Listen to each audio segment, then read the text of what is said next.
After more than 200 years of failed excavations, mysterious clues, and millions of dollars spent chasing legends, the Oak Island team may finally have uncovered the discovery of a lifetime. Reports have begun circulating that the crew may have found more than $250 million worth of hidden Templar gold buried deep beneath Oak Island. But the most surprising part is that the treasure may not have been hidden where anyone expected. For decades, experts believed the legendary vault was located inside the famous Money Pit. However, the team's latest findings point to an entirely different location, one tied to ancient symbols, underground tunnels, and secrets that the Knights Templar may have guarded for centuries. Witnesses say that the moment scanning equipment detected the target, the entire operation came to a halt. Then came the signal: metal, and a significant amount of it. When the first artifact was finally brought up from underground, even experienced treasure hunters were left stunned. Could this be the breakthrough that finally solves Oak Island's greatest mystery? Or is the island still hiding something even more extraordinary beneath the surface? One of the biggest mysteries centered around a massive 40,000-pound boulder located on Lot 8. For years, it attracted curiosity, but no one fully understood its significance until the team closely examined its base. Unlike glacial erratics, which are randomly deposited by retreating ice sheets, this stone appeared intentionally placed. Smaller stones had been carefully arranged around its perimeter at even intervals, almost like supports designed to hold the giant boulder in position. Archaeologists compared the arrangement to ancient megalithic construction sites in France and northern Spain, where builders used similar methods to stabilize massive stones as part of deliberate structures. The formation did not appear random. The spacing was too precise and too consistent to be the result of natural erosion. It strongly suggested that someone intentionally positioned the boulder and secured it using techniques rooted in medieval European stonework traditions. Before attempting to move the stone, the team sent a snake camera underneath it to investigate what might be hidden below. The footage revealed several unusual discoveries. There appeared to be an iron stake driven into the ground beneath the boulder, a pearl-like object embedded in the soil, and deeper in the cavity, strange lumps streaked with golden-colored veins that seemed to resemble gold. It's important to note that none of these findings have been officially confirmed through laboratory testing or scientific analysis. The observations were based solely on camera footage, captured in a dark, confined space beneath the enormous rock. Lighting conditions were poor, and the materials had not yet been physically examined. Still, the combination of metallic objects and unusual materials beneath a deliberately positioned stone was difficult to ignore. The evidence suggested more than just a hidden chamber. Someone had clearly moved the boulder into place and secured it carefully using methods associated with medieval European engineering rather than colonial-era Nova Scotia. The team later brought in a crane and lifted the massive boulder for what may have been the first time in centuries. Archaeologist Fiona Steele then led an excavation directly beneath it and uncovered something never before documented on Oak Island. A tightly packed layer of flat stones arranged in a mosaic-like pattern that formed a cradle-shaped foundation. The stones were not loose or scattered. They had been deliberately fitted together with precision, creating what looked like a platform or foundation for whatever once stood above them. Even after centuries underground, the craftsmanship was obvious. This was not a natural geological formation. It had clearly been constructed by human hands with a specific purpose. Steele identified 3 different types of mortar used to hold the structure together. The first was a fine powder mortar. The second was a blue-gray clay mixed with charcoal, remarkably similar to the puddling clay previously discovered deep inside the Money Pit and on Lot 5. The third was a harder, cement-like substance with a noticeably different texture and bonding strength. Finding 3 separate bonding materials within one structure is highly unusual. It could indicate that the site was built in multiple stages over long periods of time, or it may suggest an advanced construction process in which different materials were intentionally chosen for different structural functions. Either possibility points to a level of engineering far beyond simple construction methods. Emma Culligan, and Dr. Ian Spooner later analyzed the materials and estimated that they dated somewhere between the post-1200s and the pre-1800s. Although that time range spans several centuries, the lower end of the estimate is especially significant. If the materials truly date back to the 1200s, then this structure would have been built during the medieval period, centuries before the traditional 1795 discovery of the Money Pit, and long before European settlers were believed to have had any reason to visit a small island in Mahone Bay. Dr. Spooner also uncovered chemical evidence that shifted the investigation from archaeology to metallurgy. Soil samples taken directly beneath the boulder contained lead levels measuring 140 parts per million, while the island's normal baseline is only 12 parts per million. That means the concentration was more than 11 times higher than expected.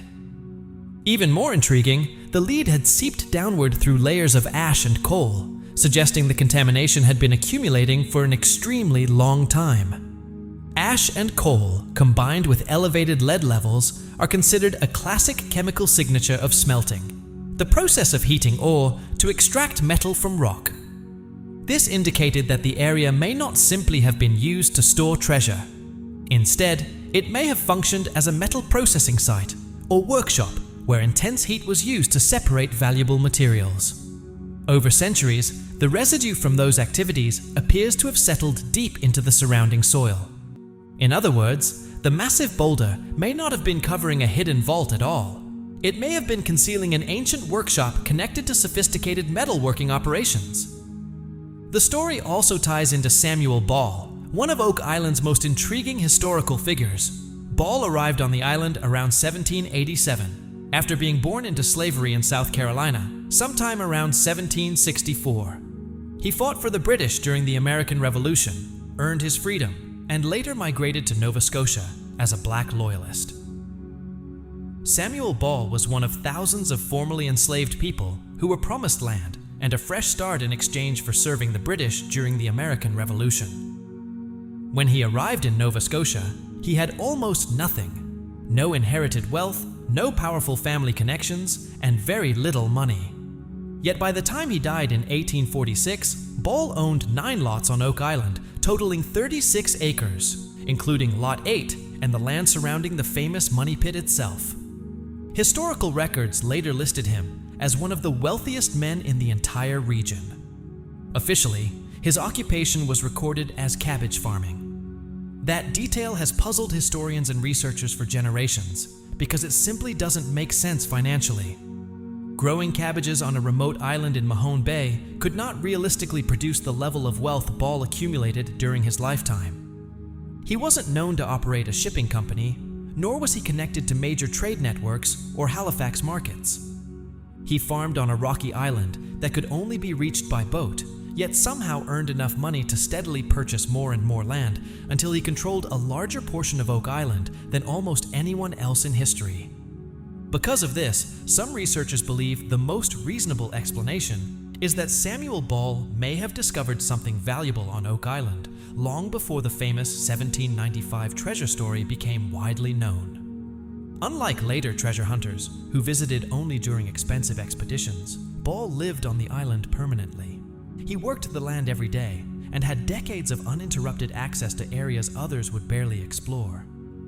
A ground-penetrating radar survey later revealed what appeared to be a tunnel near Ball's home, an underground structure with no obvious farming purpose. If Ball accidentally uncovered hidden tunnels or underground chambers while working the land and quietly removed valuable materials over time, his sudden rise in wealth becomes much easier to explain. Without that possibility, historians still struggle to provide a convincing answer for how he became so wealthy. Selling cabbage alone could never have made someone one of the richest men in Nova Scotia. Something else appears to have been generating that income, and Ball's connection to both Lot 8 and the Money Pit places him directly at the center of Oak Island's greatest mystery. The discoveries on Lot 8 only deepen that mystery. While the massive boulder and stone foundation gained most of the attention, the area has been producing unusual artifacts for years, revealing evidence of human activity stretching across an astonishingly wide timeline. Treasure hunter Gary Drayton uncovered a hand-forged iron chopping knife believed to date back to the mid-1700s. It was the kind of practical tool a laborer or craftsman from the colonial era might have used, but he also recovered an iron pintle, a type of hinge pin, whose design dates back as far as 2000 BC. That means similar styles of the object have existed for nearly 4,000 years. In the same area, researchers also discovered a rhodolite garnet gemstone. Together, these finds suggest an incredible range of activity connected to one small section of land. However, one of the most intriguing discoveries came when Gary Drayton and Jack Begley uncovered two broken pieces of a copper tube buried on Lot 8. Inside the fragments was a soft material that appeared to be parchment, fragile and partially deteriorated, yet still recognizable as an organic substance intentionally sealed inside the metal container. This discovery could be extremely significant. A specially made copper tube designed to preserve material underground is not the kind of object someone casually loses. It appears to have been created specifically to protect documents or written records from moisture, decay, and the pressure of burial over time. Whoever placed it there was likely educated, organized, and intentional about what they were hiding and how they preserved it. If future analysis confirms the material inside is truly parchment, it would become one of the strongest pieces of evidence yet that Lot 8 was part of a carefully planned operation carried out by skilled and knowledgeable individuals, not simply a location where random objects accumulated over time. When all the discoveries from Lot 8 are considered together, the picture becomes remarkable. There are artifacts connected to the ancient world, medieval-era construction materials, colonial tools, gemstones, and even what may be a preserved document container. No single historical event can easily explain such a broad range of evidence. Instead, the discoveries suggest that Lot 8 may have been used repeatedly over centuries by different groups of people who knew about the location and understood its importance. This growing body of evidence has also caused some researchers to question the long-standing focus on the money pit itself. Ever since 3 teenagers discovered a strange circular depression in the ground in 1795, the money pit has dominated the Oak Island story. Nearly every expedition since then has treated it as the center of the mystery and the most likely location of hidden treasure. Over the past 230 years, dozens of shafts have been dug and millions of dollars have been spent searching the pit. In fact, the excavation efforts there are among the longest-running treasure hunts in North American history. Yet despite all that work, no confirmed treasure has ever been recovered directly from the money pit. The deepest excavations, including massive caisson drilling projects that reached bedrock more than 200 feet underground, uncovered large boulders where the legendary vault was expected to be. Investigators have found tunnels, underground voids, traces of dissolved precious metals in floodwater, and fragments hinting that something important may once have existed deeper below. Season after season, new scans continue to reveal anomalies and promising targets that encourage further drilling. But even after centuries of searching, the money pit itself has never delivered undeniable treasure. Now compare that to what has been uncovered on Lot 8. Mortar that may date back to the 1200s, lead concentrations 11 times higher than normal levels, evidence of ash and coal linked to ancient metal smelting, and a massive 40,000-pound boulder intentionally positioned using techniques associated with megalithic construction. Beneath that boulder was a carefully engineered stone foundation held together with 3 different types of mortar. Add to that the artifacts spanning thousands of years of human history, the possible parchment container, and the story of Samuel Ball. A man who owned Lot 8, controlled land near the money pit, lived on Oak Island for nearly 60 years, and somehow became one of the wealthiest people in Nova Scotia. Taken together, these discoveries are causing many researchers to wonder if the true secret of Oak Island was never hidden inside the money pit at all. For years, people believed Samuel Ball became wealthy simply by farming cabbage on Oak Island, but many researchers now believe there may have been much more to his story. The famous money pit has always been surrounded by legends and theories, but Lot 8 is where physical evidence continues to emerge. Researcher Fred Nolan spent decades arguing that Oak Island's mystery was never centered around a single buried vault. Instead, He believed the treasure or hidden materials were spread across multiple locations throughout the island, connected through an underground system carefully designed so that no single excavation could uncover the entire secret. For many years, Nolan's theory remained on the sidelines while nearly all attention and funding focused on the money pit. However, the growing discoveries on Lot 8 are now causing more researchers to reconsider his ideas seriously. Within Nolan's theory, Lot 8 may actually be the most important location on Oak Island. The site contains a remarkable combination of unusual construction techniques, chemical evidence, historical connections, and artifacts spanning different periods of history. Together, these findings suggest the area may have played a much larger role than anyone originally imagined. What makes the story even more fascinating is that Lot 8 sits right beside the money pit, hidden in plain sight beneath a massive boulder that nobody thought to fully investigate until recently. For over 200 years, treasure hunters focused almost entirely on digging deeper into one hole in the ground. But the discoveries from Lot 8 suggest the real mystery may have been sitting much closer to the surface all along, concealed beneath a stone that generations of searchers simply walked past.